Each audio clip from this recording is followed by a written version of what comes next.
Blogs aren't dead. I really hope that that statement just captures your attention and kind of stops you in your tracks because it's the truth. Blogs are not dead. We are diving in and talking about the power of SEO, GEO, keywords, top of funnel, repurposing your content. And yes, that can be with a blog. Oh, we're talking about all the things. And if this leaves your head spinning, awesome. You don't want to miss this episode. So grab your cup of coffee. Let's go. Hello, Redlo women. Welcome back to the podcast. How are you today? I'm so grateful you're here. I'm your host, Terri Mullen, and I'm here to offer a little bit of inspiration in your day and to empower you and to help you reclaim your confidence, embrace your voice, define your path, lead with courage, and own who you are now in this season of life. So grab that warm cup of coffee and let's step forward together. Let's go. Blogs aren't dead. I really hope that that statement just captures your attention and kind of stops you in your tracks because it's the truth. Even Jenna Kutcher, to this day, still blogs, and she repurposes her content across multiple platforms. She's a master at it, and that's what really smart creators do. And that's my goal for all of us. I want you to learn how to repurpose your content to not only save time, but also to be able to plug in your keywords so that these search engines actually have a way of getting to know you and to share what you do with those that are searching for what you do, right? So bear with me. We're going to dive into this a little bit more, but the data is really interesting when it comes to blogging. It actually says that with websites that have blogs, get over 400% more index pages. And what that means is that when you write a blog, right, you're giving Google something to index, meaning that it can find it. It kind of stores it away and it remembers what you do and understands it. And then it shows it to people who are actually searching for that topic that you're writing about. So the more blogs or the more pages that you have that are indexed, the more doors that are open for you for people to find you, especially on these search engines. So your words and the words that you are writing and the words that you use, like even in a podcast, really matter. And we're going to dive in and talk about that too. So online businesses, like those of us that are entrepreneurs or course creators or coaches that actually blog, see 67% more leads. And a blog post can live somewhere out there in the internet world, like for Google, right? To file it away somewhere for 2 to 3 years to be exact, while social media posts actually fade in just a few hours. That's pretty powerful data, right? It- They also say that 80% of businesses that still blog, like those of us that are online, um, say that it's strategic, it's searchable, and it actually builds trust over time. And like I said, we actually get to use those keywords, which really matter for search engine optimization. We're going to talk about that too. And then if you want to write a book, right, having a blog becomes a really great tool for you to store your information and your thoughts that, eventually you can go back and take all those blog posts and make your book. Woohoo! That's going to be my next plan, second book. So if you've been wondering if it's still worth it to blog, if you're a writer, the answer is a big, bold yes. And I'm going to share why and how to do it to make it easy. But I want to continue this conversation about, what's happening on social media because we all feel it, right? We are at this place where we really have to do things differently, right? And repurposing your content from the top of your funnel, like what you do, we're going to talk about that too, really matters. And it's that long form content. And that includes things like blogging or writing articles. Those are long form content. And we are seeing these changes in organic reach on social media. It's real. It's not as easy. And organic reach means doing posts without doing those sponsored ads, without doing paid ads.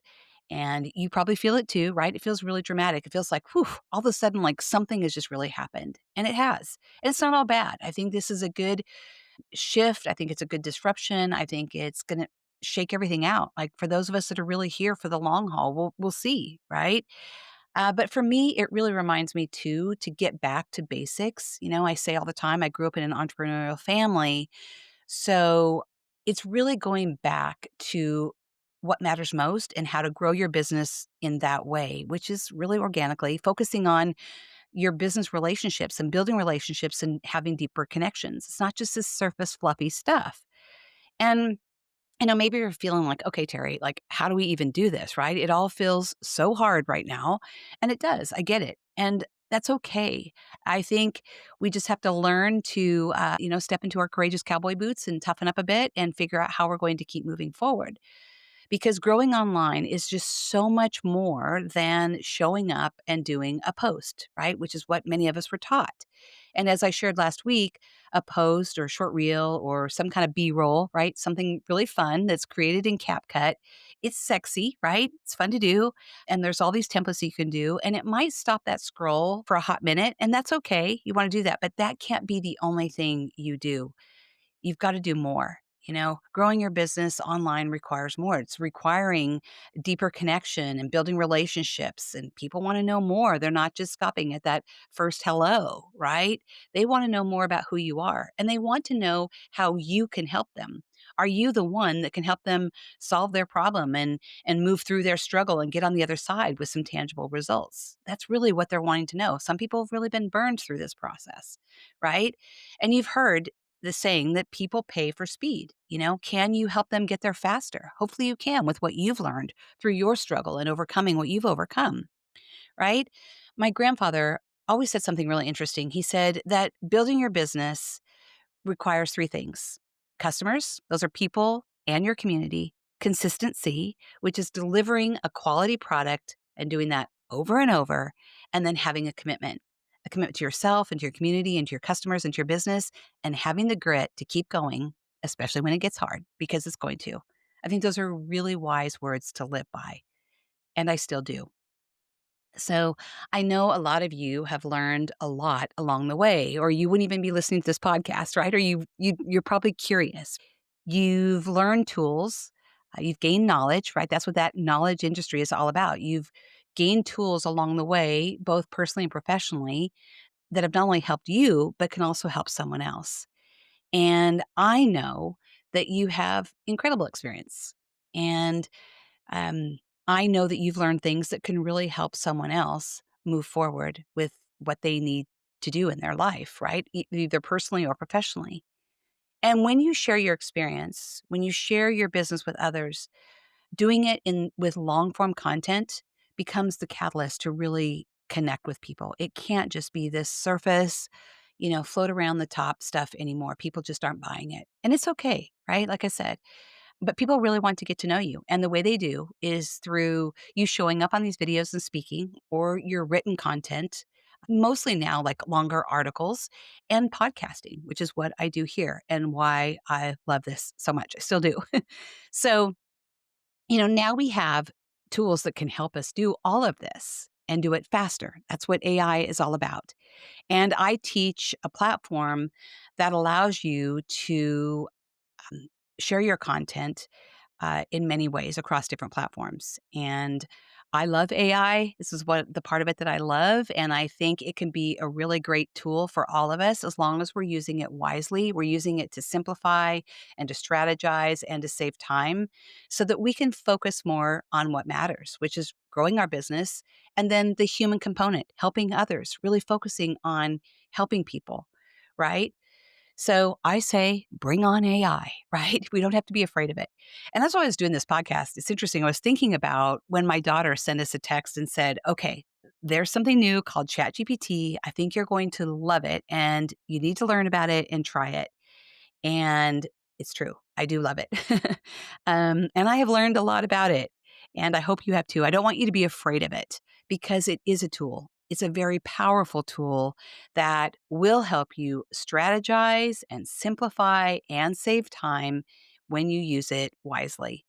So you might be thinking, okay, what the flip does this have to do with blogging, right? Has a lot to do with blogging because blogging is just one of those tools that you can do.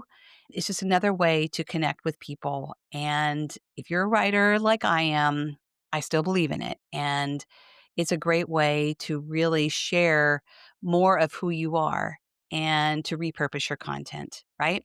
So gone are the days of just trying to grow your audience organically. Like I said, that's without paid ads. And sure, we still can, but it's just a tiny piece of the pie now. Now we have to pivot and shift and do things that are really going to move the needle forward for our business, right?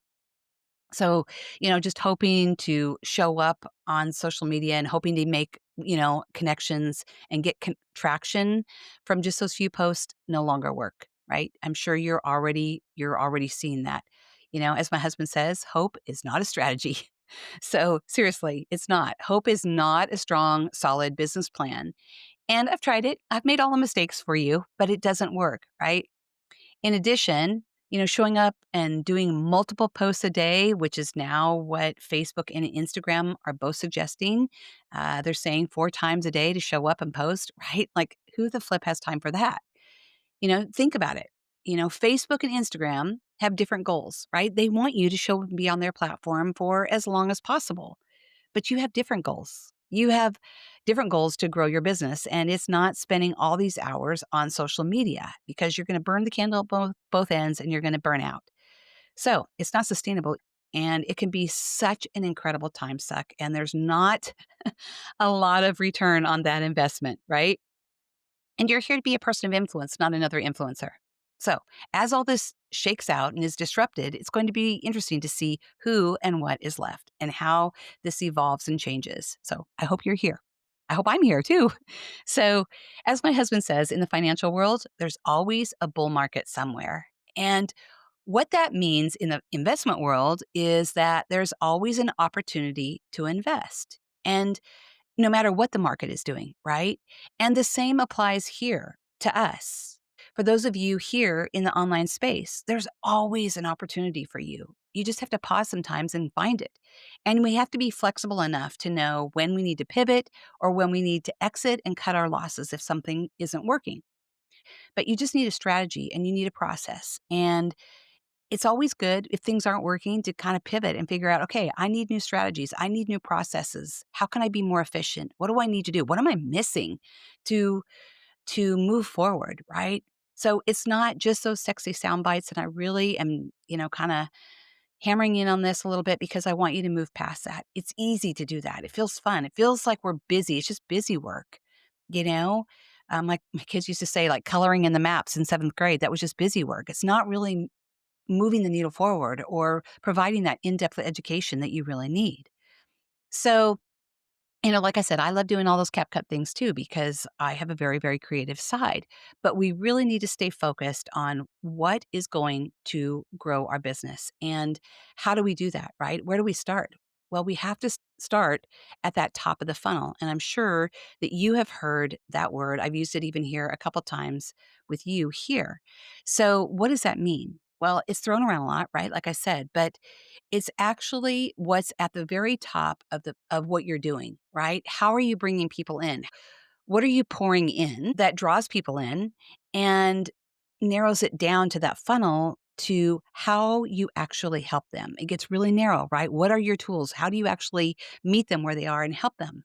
And I love the acronym for the top of the funnel, TOFU. It's easy to remember, right? You think about TOFU, think of top of the funnel and where you are in the actual funnel. It's where you start, but it's where what you do, like where it gets really narrow, that matters most, right? But you've got to have a place to draw people in, to serve that appetizer, to provide something that really helps people have a taste or a little nibble about who you are and what you do.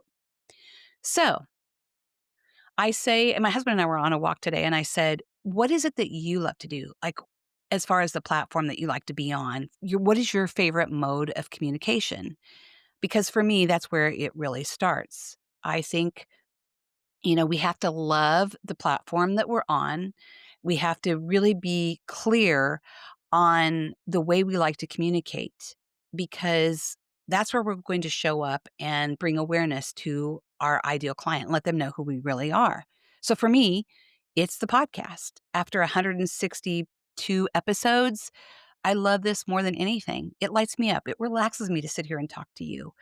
And it allows me to share who I am, those people in my life, what I love to do, and my business, and hopefully give you some really tangible tools like I am today. I say it's kind of like the handshake, right? You greet somebody A handshake is that really strong handshake where you're looking them in the eye, so to speak, and it's your introduction. You're sharing a little bit about who you are and what you do and allowing them the opportunity to learn more about you and you about them. And my grandfather always said that business is it always starts with a strong handshake, not a weak one, and really good eye contact. So that handshake can be done through podcasting or videos or YouTube or an email or a LinkedIn article or Substack or a blog or a masterclass or even a Zoom call. It's a touch point. But it's the key to that handshake. It's allowing you to be found. It's allowing you to get to introduce yourself and get to know someone and for them to get to know you. So this is where I love what Daniel Priestley says, and I shared this on my last podcast because I really want you to remember this. I think it's really helpful. He calls it the 7-11-4 rule. And like I said, I mentioned it last week on my podcast. And it's something I just want you to really kind of lean into because I think it will really help you too. The 7-11-4 rule is this. It's people need 7 touch points or 7 hours of connection with you. So if you have a blog or a book they can read, over 7 hours to learn more about who you are, or a LinkedIn article, right? Or they can hear your voice on a podcast. So if you have an hour podcast, they can listen to it 7 times and that's met that 7-hour quota, right? Or if they hear you on videos, or if they take some master classes for you, or do some kind of a challenge that's, like Tony Robbins and Dean Graziosi do. They really draw people in because it's over a series of days, right? You're spending multiple hours with them. So that's what that 7 hours is. And it really matters, right? Then they need 11 different interactions. So they need to interact with you on 11 different occasions to see if they really do like you, if they trust you, and if they want to get to know you more or do business with you, right? And then they need 4 different places to find you. They need 4 different types of content and places that they really learn about what you do. So that could be your blog, if you have one, or an article that you do in LinkedIn or something else like Substack, or a longer post that you might write, or a video, or your podcast, or your book that you might have, or a class you teach. So they need all those 4 different places. I say it's like things on a menu that you can offer them, and they can choose from that menu and decide who you are and are you say who you are. And those things just actually build a lot of credibility. And through those different things, we show up on these different search engines like Google, which I do, and you want to show up on that first page. You don't want to be on page 11, right? You want to be on that first page.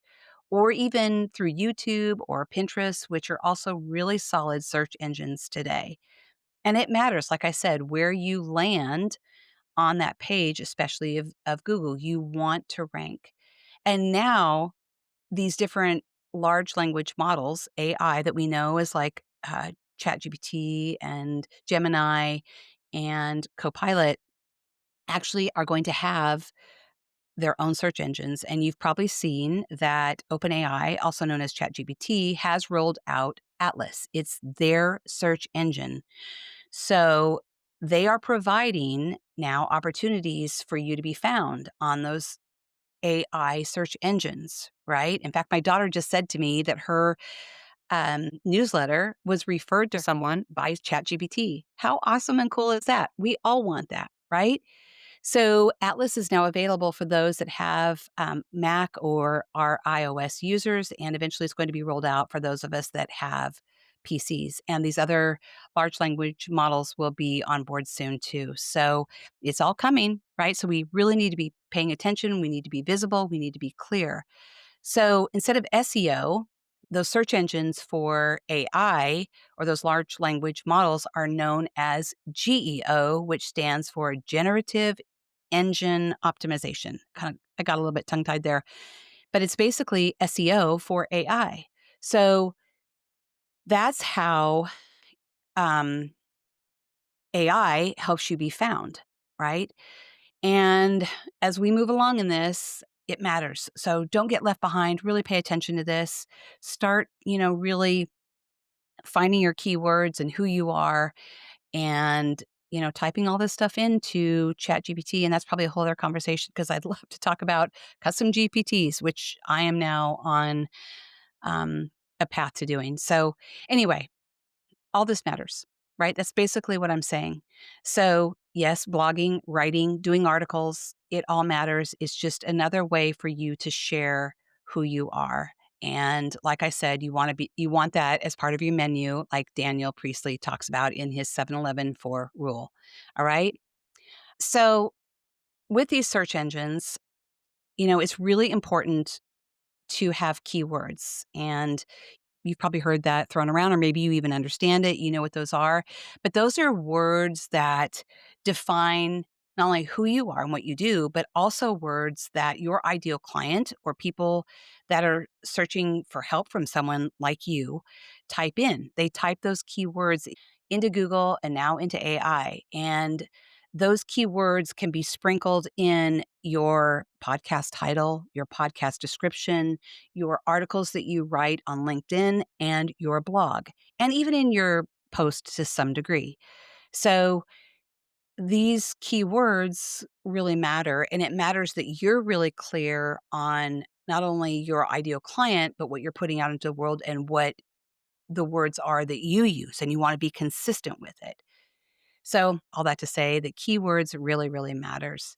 And I just want to empower you with that and inspire you and to continue to help you use these words because SEO might feel like a puzzle at times, and it kind of is. And some of us, when we're starting out, it's a bit like trial and error. We're putting our words out there and we get more and more clear as we move on and move down the road, right? But keywords are king. At the end of the day, they really are, and it's taken me a long time to really realize this, to really realize how important they are, and I have a blog, so as I'm plugging it in, there's a section there for keywords and for Google to find those keywords. So if someone types in midlife entrepreneur, well, hopefully my stuff comes up or it comes up from a LinkedIn article I wrote, right? So that's what you want. These keywords represent not only what you are, but they represent the person you're trying to help, right? And um, they are often typing in the problem that they're having. It's not always the solution that they want. So be mindful of that as you're creating your keywords. There's a tool that I have that I use and have used in the past called Uber Suggest. It's free. I still use it sometimes, but you can type it in. There's a paid version and a free version, and type in keywords. It's just a tool that shows all the keywords that people are typing into these different search engines, particularly like Google, right? So if you're just starting out, you'll see if you type in a keyword, there's a tab that will tell you the difficulty of that keyword. And you want to be somewhere in the range of 30 to 50 if you're just starting out. And that'll make more sense if you go and try Uber Suggest. I highly recommend that you play around with it. I think in the free version, you get 3 tries or something like that per day. And in the paid version, you get a lot more. So, anyway, give it a try, but it will help you. It'll help you get more clear. I also use AI for my keywords. I use Perplexity in particular because it is much more of a data driven research tool and it can really, really help you. But it's really important for you to get really clear. And that's something I actually help when I'm helping my clients. I want them to make a list of their keywords. What are those key phrases and words that you use over and over so that you can put them in a blog or you can put them in a LinkedIn article or in your podcast, in particular, your podcast titles, and sprinkle them in your description, like I shared. So, yeah, all that really, really matters. We have to really focus on these things because doing things the old way didn't work. A lot of people got really burned out from doing that constant posting, those constant DMs, trying to friend request people. That was known as like friend farming. It doesn't work. People are really smart. People don't want those cold outreaches. They want a genuine connection. They want to know that you're really interested in them and you're not just there just to try to pitch them something. I think people have gotten really smart. And I know for me, I don't want those cold DMs in my feed. I actually, or in my DMs, I get kind of irritated when it is. Don't just reach out and like try to sell me something. And I'm sure you feel the same way. So whatever was working in 2020 or 2021, we could show up and just do all this, no longer works. All right. And I'm sure you're feeling that just like me. Like I said, that process really burned out a lot of people, at least people that I know that are in my community. It sure burned me out too. And it just kind of leads to nowhere. All right. So where do I want to go with this? I wrote in here, you want to be like bees to honey. You want to attract the right people and you want to repel those that aren't interested in what you're doing. So I believe that we're in a great time. I really do. I don't want everyone to feel afraid. I want you to believe that we're in a great time in 2025. It's really causing us to get a little bit sharper with what we do, with our message. Who are we? What do we do? Who do we want to help? And it's forcing us to really focus on building relationships, not just showing up and doing this cold outreach anymore. It's just not working. And I find that to be really, really exciting. I like to go deep with people. I'm not here just to try to chase an algorithm. I want to be very mindful and be here in the long run. I love what I do. I love showing up here on the podcast and talking to all of you and just being able to go deeper and to teach something and to share what I'm struggling with and who I am. And I hope that helps you. So I love doing it, right?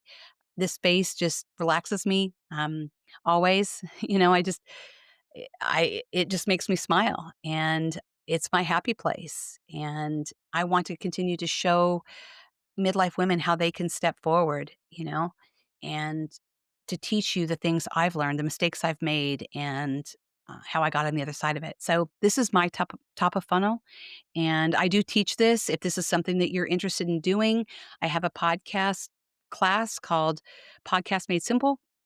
It's a 5-week course. I get you from idea to launch in those 5 weeks and give you lots of tools. I can either teach done with you where you can do it yourself, or I can do some of it done for you. I can help you create that podcast cover or actually get you launched if you don't feel like you have the time to do it. So I offer a lot of value in what I do, and I want to continue to show you how you can step forward and get better and grow and have greater impact and income, right? It all matters for all of us. We're all here trying to keep moving forward. So I was just thinking the other day that I have a client right now that I'm helping. She knows where she is and she knows where she wants to go, where that finish line is. But it's been the messy middle where she hasn't been given these actual tools.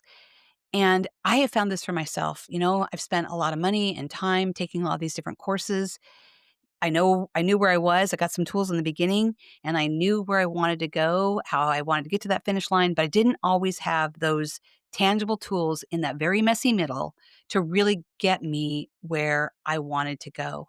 And this client now has decided that her top of funnel is actually going to be doing videos on YouTube. Awesome. So I'm going to teach her how to record with the platform that I use and then how to take that content and spread it out in different areas by doing a blog, doing a LinkedIn article, showing her how to do a post, doing an email, all those things. You can take that one top of funnel thing and very quickly use that content for other things. So that's what we're going to do. And like I said, it all matters. Like you want to learn what lights you up. Where do you like to start? Where do you like to show up? Because that's where you're going to do it most consistently to grow your business. And then from there, we can pivot and I can show you different ways that you can repurpose your content. All right. So I hope this helps you. I've kind of poured a lot into this episode here today. It went a lot longer than I even thought it would. I'd love to help you step forward. So whether that's starting a podcast, and you need some help doing that because it is a really powerful way to connect in a deeper way with your ideal client. Or if you're just at the starting line, you know where you want to go, but you need some help in that very messy middle. You need those really tangible tools. I'd love to help you. Either way, I've learned so much, and that's my goal, to help you. All right, lean in, keep stepping forward. Know that you are seen, you are heard, you are loved, you are valued, and you belong. I'll put ways that you can connect with me here in the show notes.